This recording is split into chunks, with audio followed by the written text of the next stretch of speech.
খবর শুনছেন কলকাতা পত্রিকা চ্যানেল থেকে। আজ জানাবো পশ্চিমবঙ্গ দেশ এবং বিশ্বের বাছাই করা সমস্ত গুরুত্বপূর্ণ তাজা খবর। চ্যানেলে নতুন হয়ে থাকলে চ্যানেলটি সাবস্ক্রাইব করবেন। শুরুতেই জানিয়ে দেব সংবাদ শিরোনাম।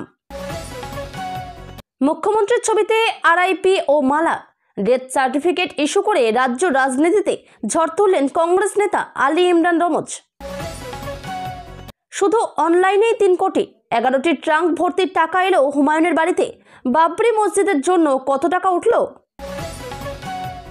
বিধানসভা ভোটের মুখে বাংলায় বাড়ছে গেরুয়া শিবিরের শক্তি। শুভেন্দুর লক্ষ্য 51% ভোট। আজ বিজেপিতে যোগ দিলেন 2 অধ্যাপক ও 1 প্রাক্তন পুলিশ কর্মী। হুমায়ুন কবির বিজেপির লোক, কার নির্দেশে কাজ করছেন সবাই জানে। হুমায়ুনের সঙ্গে ওয়েসির জোট ভেস্তে গেল।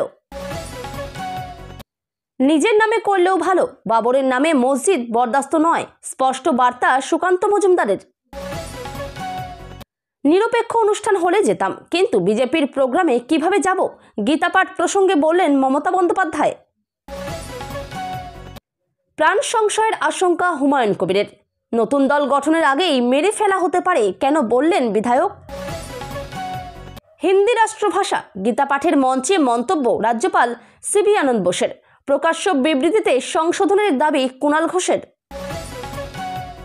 বাবরির ভিত্তিপ্রস্তর স্থাপন করে হুমায়ুন কেবল হুঙ্কার ছেড়েছিলেন, 2 দিন পরই মুর্শিদাবাদের তৃণমূলে বিরাট ভাঙন। বিজেপি বিধায়কের হাত ধরে পেয়েছিলেন নাগরিকত্ব, ভারতীয় হয়েই যোগ দিলেন টিএমসিতে। আগামীকাল বিজেপিতে যাচ্ছেন তৃণমূলের প্রাক্তনী রাজন্যা প্রান্তিক। জল্পনার মাঝেই মুখ খুললে বললেন, বাবরি মসজিদের টাকা পাহারা দিতে বেসরকারি সংস্থার নিরাপত্তা রক্ষীদের ডাক হুমায়ুনের। কত টাকা জমা পড়ল? গীতা পাঠের ময়দানে আমিষ খাবার বিক্রেতাকে বেদম মার, ভাইরাল হলো ভিডিও। নিন্দা তৃণমূল নেতা কুণালের। দেশ চালায় সংবিধান, গীতা কোরআন নয়। বাবরি মসজিদ বিতর্কে অধিকার মনে করালেন ইমাম প্রধান। মুর্শিদাবাদ জেলায় তৃণমূল বলে কিছু থাকবে না, শূন্য করে দেব, এটা আমার চ্যালেঞ্জ বললেন হুমায়ুন। এমসে চাকরি দেওয়ার নামে আর্থিক প্রতারণা, গ্রেপ্তার কল্যাণীর বিজেপি নেত্রী। এতক্ষণ শুনছিলেন সংবাদ শিরোনাম, এখন আসছি বিস্তারিত খবরে। সোমবার সকাল থেকে উত্তর দিনাজপুর জেলার চাকুলিয়া জুড়ে এক অন্যরকম আবহ লক্ষ্য করা গেল। সাধারণত শান্ত এই সীমান্ত ঘেঁষা অঞ্চলে এদিন মানুষের ঢল নামে কানকি বাস স্ট্যান্ডের দিকে। স্লোগানে স্লোগানে মুখরিত হয়ে ওঠে গোটা এলাকা। সংবিধান বিরোধী বলে চিহ্নিত ওয়াকফ বিল এবং এসআইআর বিল, এর বিরুদ্ধে সাধারণ মানুষের ক্ষুব্ধ প্রতিক্রিয়া বহুদিন পর চাকুলিয়ায় এমন জোয়ার আনে। প্রতিবাদী জনতার দাবি, এই বিল দুটি ধর্মীয় সম্প্রীতি, সহাবস্থান এবং বহু সম্প্রদায়ের ঐতিহ্যগত অধিকারকে বিপন্ন করতে পারে। তাই বিল প্রত্যাহারের দাবিতে এই আন্দোলন কোনো রাজনৈতিক দলের নয়, বরং মানুষের নিজস্ব প্রতিবাদ। সকাল থেকেই মানুষের ঢল, গ্রামাঞ্চল থেকে স্রোত নেমে এলো। কানকি বাস স্ট্যান্ডে সকাল 9টা নাগাদই জড়ো হতে শুরু করেন চাকুলিয়া ও পার্শ্ববর্তী গ্রামের মানুষ। মণিকোর, বারোঘরিয়া, ভোটন, ঘুঘুডাঙ্গা, কুলি, দেওর, কালীপুর এমন বহু গ্রাম থেকে দল বেঁধে লোকজন আসে। ধর্ম বর্ণ নির্বিশেষে সবাই এর মুখে একই বার্তা, বিল প্রত্যাহার চাই, সম্প্রীতি রক্ষা চাই। মিছিল শুরুর সময় মানুষের সংখ্যা যতটা ছিল, আধ ঘন্টার মধ্যেই তা কয়েক গুণ বেড়ে যায়। কানকি থেকে মনোরা বাজার পর্যন্ত পুরো রাস্তা জনসমুদ্রে ভরে ওঠে।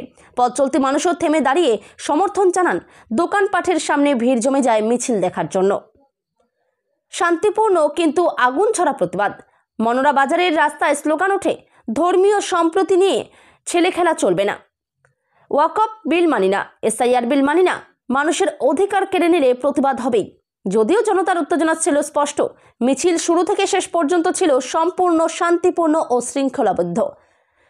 স্থানীয় মানুষ নিজেরাই মিছিলের সারি নিয়ন্ত্রণ করেন। বহু যুবক হাত ধরে চেন তৈরি করে পথ করে দেন, যেন কোনো অপ্রীতিকর পরিস্থিতি তৈরি না হয়। মিছিলের নেতৃত্বে প্রাক্তন বিধায়ক ভিক্টর। বিতর্কের কেন্দ্রবিন্দুতেই তার প্রত্যাবর্তন। সম্প্রতি মুখ্যমন্ত্রীর ছবিতে আরআইপি লিখে মালা পরিয়ে ডেথ সার্টিফিকেট ইস্যু করার ঘটনায় রাজ্য রাজনীতি উত্তপ্ত। সেই ঘটনায় যিনি সরাসরি আলোচনার কেন্দ্রবিন্দুতে উঠে এসেছেন, সেই আলী ইমরান রমজ এদিন এই বিরাট মিছিলে নেতৃত্ব দেন। বিতর্ক বাড়লেও ভিক্টরকে ঘিরে সাধারণ মানুষের আগ্রহ কমেনি, বরং বেড়েছে বলেই মনে হচ্ছে। তার ডাকেই রবিবার চাকুলিয়ায় মানুষের ঢল নামে। মিছিলে বক্তব্য রাখতে গিয়ে তিনি বলেন, এই বাংলায় বিভাজনের রাজনীতি চলবে না। সম্প্রীতি রক্ষার জন্য মানুষ আজ নিজেরাই রাস্তায় নেমেছেন, এটাই আমাদের শক্তি। শুধু টাকা আর টাকা, ট্রাঙ্ক ভর্তি টাকা এনে ঘরের মাঝে ঢালা হচ্ছে আর চারিদিকে বসা মানুষ সেই টাকা গুনছেন। এই ছবি অন্য কারো নয়, হুমায়ুন কবিরের বাড়ির ছবি। তৃণমূলের সাসপেন্ডেড বিধায়ক নিজেই ফেসবুকে লাইভ করে এই টাকা গোনার দৃশ্য দেখিয়েছেন। কিন্তু কিসের টাকা, কোথা থেকেই বা এলো এই টাকা? হুমায়ুন কবিরের বাড়িতে চলছে বাবরি মসজিদ তৈরির জন্য অনুদানে পাওয়া টাকার গণনা। শনিবার 6 ডিসেম্বর অযোধ্যায় বাবরি মসজিদ ধ্বংসের দিনই মুর্শিদাবাদের রেজিনগরে বাবরি মসজিদের ভিত্তিপ্রস্তর স্থাপন করলেন হুমায়ুন কবির। সেই দিনই তিনি জানিয়েছিলেন যে বাবরি মসজিদ তৈরি করতে খরচ হবে আনুমানিক 300 কোটি টাকা। তবে টাকা নিয়ে চিন্তা করছেন না হুমায়ুন, কারণ নাম প্রকাশে অনিচ্ছুক এক ব্যক্তি নাকি 80 কোটি টাকা অনুদান দেবেন বাবরি মসজিদ তৈরির জন্য। আরও বহু মানুষ টাকা দিচ্ছেন। হুমায়ুনের বাবরি মসজিদ যে তৈরির আগেই কতটা জনপ্রিয় হয়েছে তা অনুদানের বহর দেখেই বোঝা গেল। রেজিনগরে বাবরি মসজিদের ভিত্তিপ্রস্তর স্থাপন অনুষ্ঠানে যে সকল ব্যক্তিরা রবিবার সন্ধ্যা পর্যন্ত নগদ অর্থ দান করেছেন তা আলেম উলামেদের উপস্থিতিতে গোনা শুরু হয়।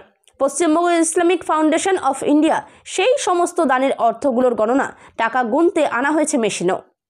জানা গিয়েছে টাকা ভর্তি 11টি ট্রাঙ্ক আনা হয়। টাকা গুনছেন 30 জন মিলে। শুধু কিউআর কোড স্ক্যান করেই 93 লক্ষ টাকা জমা পড়েছে এখনো পর্যন্ত, জানিয়েছেন হুমায়ুন। রাত 12টার পরও চলে টাকা গোনা। এখনো পর্যন্ত 7টি ট্রাঙ্ক খোলা হয়েছে, তা থেকে 37 লক্ষ টাকা পাওয়া গিয়েছে, অর্থাৎ মোট 1,10,00,000 টাকা জমা পড়েছে। বাবরি মসজিদ নির্মাণের জন্য যে আপাতত টাকার অভাব হবে না তা এই বিপুল অর্থ দেখেই আন্দাজ করা যাচ্ছে। এবার 2026 সালের ভোটের ময়দানে হুমায়ুনের বাবরি মসজিদ কতটা প্রভাব ফেলে তাই দেখার। পশ্চিমবঙ্গে আসন্ন বিধানসভা ভোটকে সামনে রেখে রাজনৈতিক অন্দরমহলে সরগরম পরিস্থিতি। ভোটের আগে বিভিন্ন দল থেকে নেতাকর্মীদের যোগদান পর্ব চলছে জোর কদমে। ঠিক এমনই এক গুরুত্বপূর্ণ মুহূর্তে আজ বিজেপির লক্ষ্য স্পষ্ট করে তুলে ধরলেন দলের শীর্ষ নেতা শুভেন্দু অধিকারী। এক সাংবাদিক বৈঠকে শুভেন্দু অধিকারী জানান, গত নির্বাচনগুলিতে বিজেপি প্রায় 39% ভোট পেয়েছিল। এবার তাদের লক্ষ্য সেই ভোটের পরিমাণ বাড়িয়ে 51% উন্নীত করা। তার কথায়, যারা রাজনৈতিকভাবে নির্দল, যাদের বিরুদ্ধে দলের কর্মীদের কোনো অভিযোগ নেই, এমন মানুষদের দলে জায়গা করে দেওয়াই আমাদের লক্ষ্য। এই লক্ষ্য পূরণের দিকেই আজ এক বড় পদক্ষেপ নিল বিজেপি। দলীয় পতাকা হাতে তুলে নিয়ে বিজেপিতে যোগদান দিলেন মোট 3 জন গুরুত্বপূর্ণ ব্যক্তি। এদের মধ্যে রয়েছেন 2 জন অধ্যাপক, যাদের দীর্ঘদিনের অভিজ্ঞতা ও সামাজিক অবস্থান বিজেপিকে শক্তিশালী করবে বলেই মনে করা হচ্ছে। একজন প্রাক্তন পুলিশ কর্মী, যিনি প্রশাসনিক অভিজ্ঞতা থেকে দলকে মাঠ পর্যায়ে সহায়তা করবেন। শুভেন্দু অধিকারীর দাবি, যোগদানকারীদের বিরুদ্ধে কোনো দুর্নীতি বা বিতর্কিত অভিযোগ নেই, তাই তাদের দলীয় প্রাথমিক সদস্য পদ দেওয়া হয়েছে। তিনি আরও বলেন, বিজেপি শুধুমাত্র সংখ্যা নয়, গুণগত দিক থেকেও নিজেদের আরও শক্তিশালী করতে চাইছে। যোগদানের পর নতুন সদস্যরা জানান, বিজেপির নীতি ও নেতৃত্বের প্রতি আস্থা রেখেই তারা এই সিদ্ধান্ত নিয়েছেন। শুভেন্দু অধিকারী তাদের গেরুয়া উত্তরীয় পরিয়ে দলে স্বাগত জানান। রাজ্য রাজনীতিতে নতুন করে বিতর্ক তৈরি হয়েছে মুর্শিদাবাদের বাবরি ধাঁচের মসজিদ নির্মাণ ইস্যু নিয়ে। শিলান্যাসের পর থেকে তৃণমূল থেকে সাসপেন্ড হওয়া হুমায়ুন কবিরকে কেন্দ্র করে জল্পনা বিতর্ক পাল্টা বিতর্কে উত্তাল বাংলা। এ অবস্থায় রবিবার কড়া ভাষায় তার সঙ্গে সম্ভাব্য জোটের সম্ভাবনা নস্যাৎ করল আসাদুদ্দিন ওয়েসির দল এআইএমআইএম। দলের মুখপাত্র সৈয়দ আসিম ওয়াকারের দাবি, হুমায়ুন কবির আসলে শুভেন্দু অধিকারীর ঘনিষ্ঠ বৃত্তের লোক, আর পুরো দেশ জানে শুভেন্দু অধিকারী স্বরাষ্ট্রমন্ত্রী অমিত শাহর কোর টিমের সদস্য। আমরা শান্তি ও সাম্প্রদায়িক সম্প্রীতির প্রশ্নে কোনো আপোষ করি না। হুমায়ুন প্রসঙ্গে তার সাফ কথা, যে রাজনীতি মানুষের মধ্যে বিভেদ ছড়ায়, সেই রাজনীতিতে আমাদের জায়গা নেই। বাংলার মুসলিম সমাজ খুব ভালো করেই জানে কার নির্দেশে হুমায়ুন কাজ করছেন। এআইএমআইএম নিয়ে হুমায়ুন কবির আবার পাল্টা মন্তব্য করেছেন। তার কথায়, হায়দ্রাবাদ থেকে ওয়েসির ঘনিষ্ঠ কয়েকজন আমায় যোগাযোগ করেছেন। তিনিও তো বহুবার বিজেপির এজেন্ট তকমা পেয়েছেন। রাজনীতিতে এসব কথার মূল্য নেই, বরং ওরা যদি বাংলায় শক্তি বাড়াতে চায় তাহলে ওদেরই আমার প্রয়োজন হবে। শুধু এআইএমআইএম নয়, প্রয়োজনে আইএসএফ ও বামাদেরও পাশে পাওয়ার ইচ্ছা প্রকাশ করেছেন হুমায়ুন। তার কথায়, এআইএমআইএম তো স্থির, পাশাপাশি আইএসএফ এলে ভালো, বামফ্রন্ট চাইলে স্বাগত, কংগ্রেসকেও আপত্তি নয়। আমার লক্ষ্য একটাই, বঙ্গ বিজেপিকে রোখা এবং আরএসএস ভাবাদর্শের মুখ্যমন্ত্রীকে ক্ষমতা থেকে সরানো। শনিবার বাবরি ধাঁচের মসজিদের শিলান্যাসের পর সাংবাদিকদের সামনে হুমায়ুন দাবি করেছিলেন, ওয়েসির তরফে তাকে হায়দ্রাবাদে আলোচনার জন্য ডাকা হয়েছে। সেই বক্তব্যের সূত্র ধরে জোট জল্পনা জোরালো হয়েছিল। তবে ওয়েসির দলের সাফ নায়ের পরে সেই জল্পনা খানিকটা থমকে গেল বলেই রাজনৈতিক মহলের ধারণা। তৃণমূল কংগ্রেস অবশ্য শুরু থেকেই হুমায়ুনকে বিজেপির হয়ে কাজ করা বিশ্বাসঘাতক বলেই আক্রমণ শানাচ্ছে। সাসপেন্ড করার সময় সাংবাদিক বৈঠক করে ফিরহাদ হাকিম সরাসরি তাকে বিজেপির লোক বলে কটাক্ষ করেছিলেন। কংগ্রেস নেতা অধীর রঞ্জন চৌধুরী আবার তীব্র ভাষায় বিজেপি আর তৃণমূলকে নিশানা করেন। বলেন দুটি দল মিলেই সাম্প্রদায়িক রাজনীতির বিষ ছড়াচ্ছে। এদের রোখা না গেলে এমন দিন আসবে তখন মুর্শিদাবাদে হিন্দু মুসলমান আলাদা চায়ের দোকানে বসবে। যদিও এসব নিয়ে মাথায় ঘামাচ্ছেন না হুমায়ুন কবির। শনিবার মসজিদ নির্মাণ ঘিরে তোলা প্রশ্নের জবাবে তিনি স্পষ্ট জানিয়েছিলেন, মসজিদ তৈরিতে টাকার কোনো সমস্যা হবে না। রাজ্যের প্রায় সব জেলা থেকেই মানুষ নিজে থেকে টাকা দেবেন। চমকে দিয়ে দাবি করেন একটি সংস্থা ইতিমধ্যেই 80 কোটি টাকা দেওয়ার আশ্বাস দিয়েছে, যদিও সেই সংস্থার নাম প্রকাশ করতে চাননি তিনি। সকলেই বলেন ভারতবর্ষ সর্বধর্ম সমন্বয়ের দেশ, অত্যন্ত ভালো কথা। সমস্ত মানুষ সমস্ত আচার আচরণ পালন করবেন, যে যার ধর্মের মতো করে নিয়ম পালন করবেন, এটা অত্যন্ত স্বাভাবিক বিষয়। ভারতবর্ষ অত্যন্ত সহনশীল দেশ, কিন্তু সেই দেশের যারা শত্রু তাদের নামে ভারতবর্ষে কোনো স্থাপত্য হবে আর ভারতবর্ষের মানুষ তা মেনে নেবেন কি করে? দেশের মাটিতে থেকে দেশের খেয়ে কিছু মানুষ যখন দেশবিরোধী কার্যকলাপ করে তখন নিঃসন্দেহে তাদের বিরুদ্ধে প্রশ্ন ওঠে। আর যে বাংলা বারবার ভারতকে পথ দেখিয়েছে, সেই বাংলায় যদি সেই ধরনের ঘটনা ঘটে তাহলে তো আরও চিন্তাজনক হয়ে দাঁড়ায় তা গোটা দেশের কাছে। ইতিমধ্যে পশ্চিমবঙ্গের মাটিতে বাবরি মসজিদের শিলান্যাস হয়েছে। যিনি করেছেন তিনি আবার তৃণমূলের বিধায়ক ছিলেন, যদিও বা এখন তৃণমূল তাকে সাসপেন্ড করেছে। কিন্তু সেটা কতটা বাস্তব এবং কতটা লোক দেখানো তা নিয়েও যথেষ্ট সন্দেহ রয়েছে জনমানসে।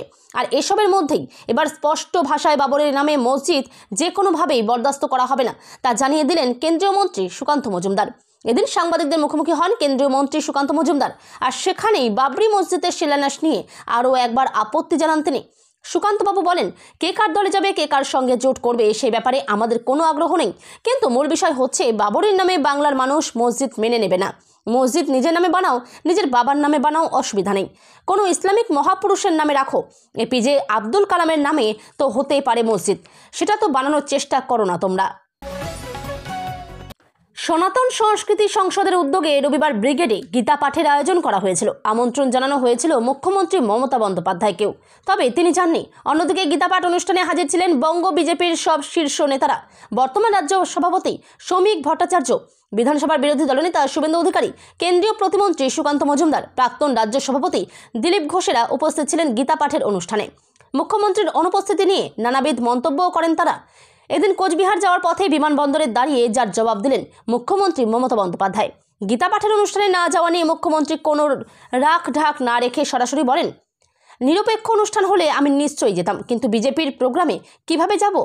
খানিক থেমে মুখ্যমন্ত্রী সদুত্তর, আমারও তো একটা আইডিওলজি আছে, আমি সব ধর্ম সব বর্ণকে সম্মান করি, কিন্তু এই শিক্ষা আমার পরিবার আমায় দেয়নি। প্রসঙ্গত 2023 সালের ডিসেম্বরে একই সংগঠনের উদ্যোগে ব্রিগেডে হয়েছিল গীতা পাঠ।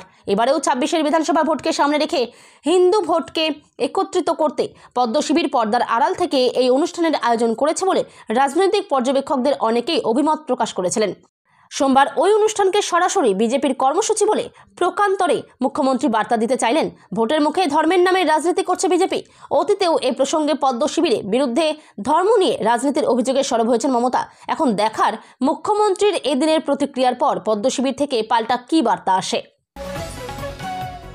আসন্ন বিধানসভা ভোটে বাংলার 135টি সংখ্যালঘু অধ্যুষিত আসনে তৃণমূলের বিরুদ্ধে তিনি নতুন দল গঠন করে প্রার্থী দেবেন বলে ইতিমধ্যে হুঁশিয়ারি দিয়েছেন মুর্শিদাবাদের ভরতপুরের তৃণমূলের সাসপেন্ডেড বিধায়ক হুমায়ুন কবির।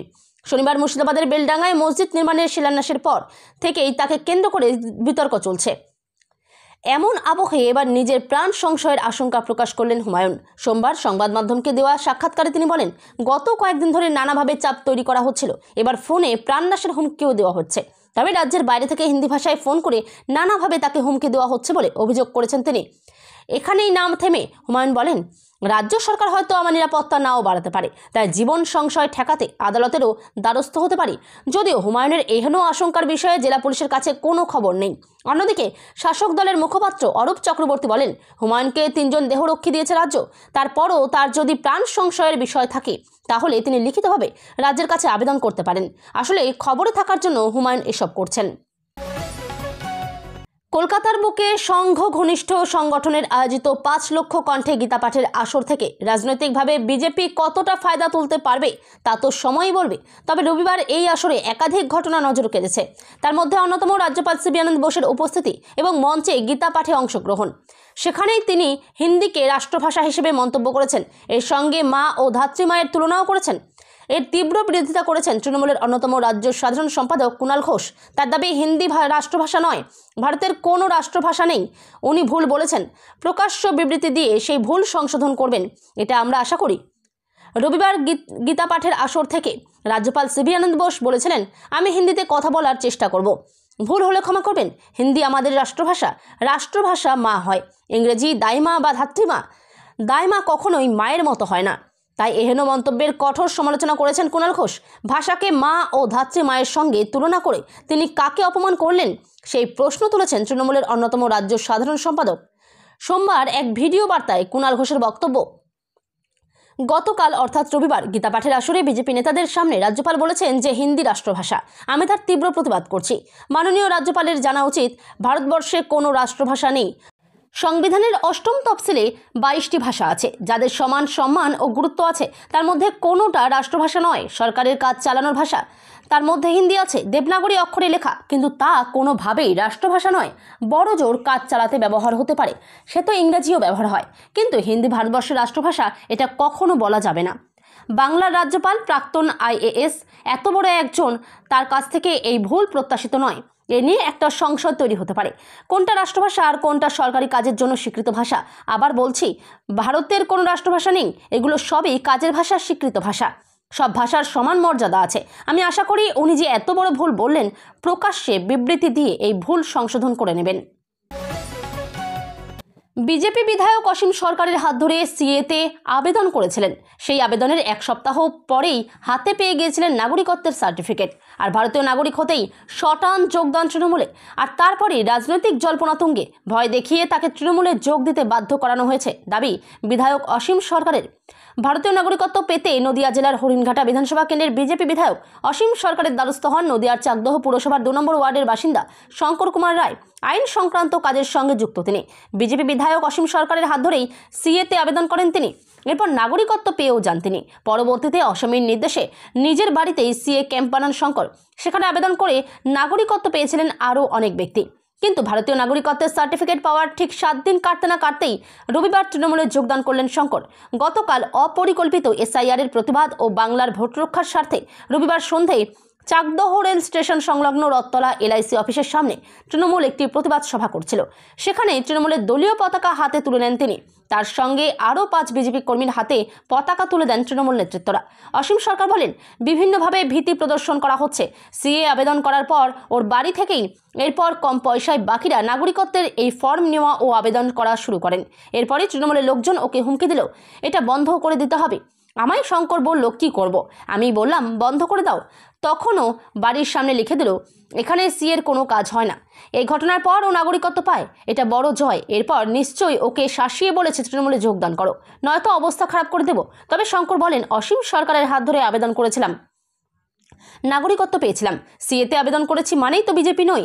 আর তৃণমূলে এসেছি মাননীয়ার ওপর ভরসা রেখে, আর উন্নয়নের জোয়ার তৃণমূলে যোগদান করেছি। তৃণমূল আশ্বাস দিয়েছে আমার সঙ্গে থাকবেন।